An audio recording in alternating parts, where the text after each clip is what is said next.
What does div 0 error mean? The pound div divided by 0 exclamation point error occurs when you are dividing an amount by 0. So in this case, you'll see in January, I had sales of 0, I got the error. When I had sales of $250, I got 0.8. So let's change this to a percent, because again, taking time to format really helps to understand your business performance.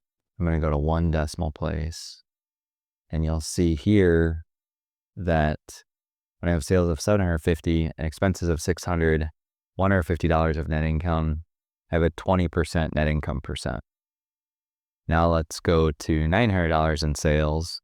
Say we have a lot of expenses. Let's say we have 800 this month.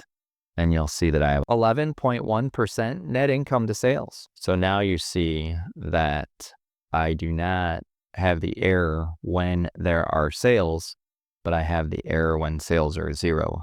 And a lot of new businesses will have days or weeks or months that don't have sales. So let's go May 2025 and say here there's only $400 of expenses. And again, I still have the div divided by 0.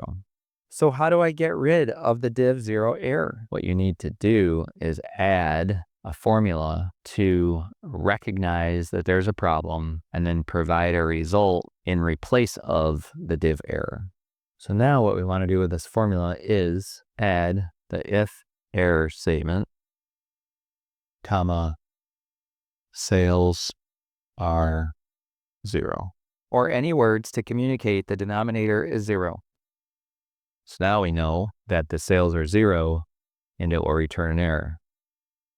If I copy this down, you'll see I get the same result, but now I'm communicating instead of the div 0 that I have a formula that I can't calculate, and I'm communicating why. So now if I copy this down the rest of the way and fill out the remainder of my sheet, I can have sales of 600, expenses of 200, sales of 0, expenses of 300, sales of 1100, expenses of 800,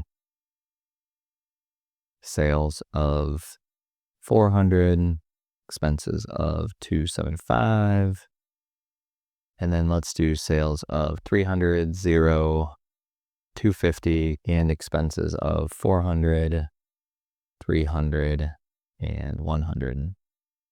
Now I can total the year with a sum function and see that I had sales of $4,550, copy and paste there to get expenses of $5,125, or a loss in this case of 12.6% and $575. So I lost money in my first year of my business. So one more time, how do I remove div 0 in Google Sheets? Div error is created when I divide anything by 0 in Google Sheets. If I want to remove the div error and put something else in there, I can type in and use the function if error, maintain my formula, comma, and put in a comment to explain why I have an error here. Have a great day. To learn more Google Sheets for your small business, watch this video next.